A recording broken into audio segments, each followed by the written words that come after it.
ಗ್ರಾಮದ ಹೊಸಕೆರೆ ಸೇತುವೆ ಬಳಿ ಜಮೀನಿನ ಹತ್ತಿರ ತುಂಗಾ ಎಡದಂಡೆ ಚಾನಲ್ ನೀರಿನಲ್ಲಿ ಸುಮಾರು 25 ರಿಂದ 35 ವರ್ಷ ವಯಸ್ಸಿನ ಗಂಡಸಿನ ಮೃತದೇಹವೊಂದು ಪತ್ತೆಯಾಗಿದೆ.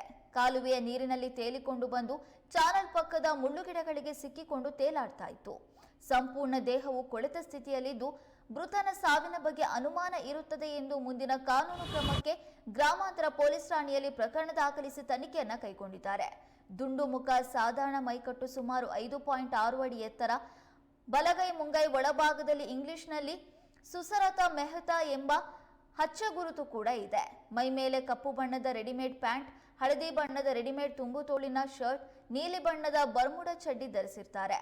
ಈ ಮೃತ ವ್ಯಕ್ತಿಯ ಸಂಬಂಧಿಕರು ವಾರಸುದಾರರು ಪತ್ತೆಯಾದಲ್ಲಿ ಸಿಪಿಐ ಗ್ರಾಮಾಂತರ ವೃತ್ತ ಶಿವಮೊಗ್ಗ ಅಥವಾ ಪಿಎಸ್ಐ ಗ್ರಾಮಾಂತರ ಪೊಲೀಸ್ ಠಾಣೆ ಶಿವಮೊಗ್ಗಕ್ಕೆ ತಿಳಿಸಬೇಕು ಎಂದು ಕೋರಲಾಗಿದೆ.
ಹೊಳಲೂರು ಗ್ರಾಮದ ಹೊಸಕೆರೆ ಸೇತುವೆ ಬಳಿ ಜಮೀನಿನ ಹತ್ತಿರ ತುಂಗಾ ಎಡದಂಡೆ ಚಾನಲ್ನ ನೀರಿನಲ್ಲಿ ಸುಮಾರು 25 ರಿಂದ 35 ವರ್ಷ ವಯಸ್ಸಿನ ಗಂಡಸಿನ ಮೃತದೇಹವೊಂದು ಪತ್ತೆಯಾಗಿದೆ.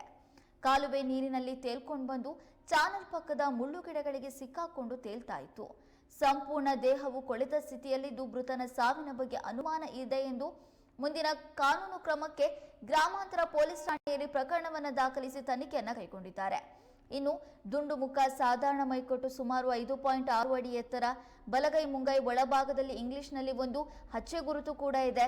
ಇನ್ನು ಮೈ ಮೇಲೆ ಕಪ್ಪು ಬಣ್ಣದ ರೆಡಿಮೇಡ್ ಪ್ಯಾಂಟ್ ಅನ್ನು ಧರಿಸಿದ್ದಾರೆ, ಹಳದಿ ಬಣ್ಣದ ರೆಡಿಮೇಡ್ ತುಂಬು ತೋಳಿನ ಶರ್ಟ್ ಅನ್ನು ಧರಿಸಿದ್ದಾರೆ, ಬರ್ಮುಡ ಚಡ್ಡಿ ಇದೆ. ಈ ಮೃತ ವ್ಯಕ್ತಿಯ ಸಂಬಂಧಿಕರು ಅಥವಾ ವಾರಸುದಾರರು ಪತ್ತೆಯಾದರೆ ಸಿಪಿಐ ಗ್ರಾಮಾಂತರ ವೃತ್ತ ಶಿವಮೊಗ್ಗ ಅಥವಾ ಪಿಎಸ್ಐ ಗ್ರಾಮಾಂತರ ಪೊಲೀಸ್ ಠಾಣೆ ಶಿವಮೊಗ್ಗಕ್ಕೆ ತಿಳಿಸಬೇಕು ಅಂತ ಪೊಲೀಸರು ಇದೀಗ ಕೋರಿದ್ದಾರೆ.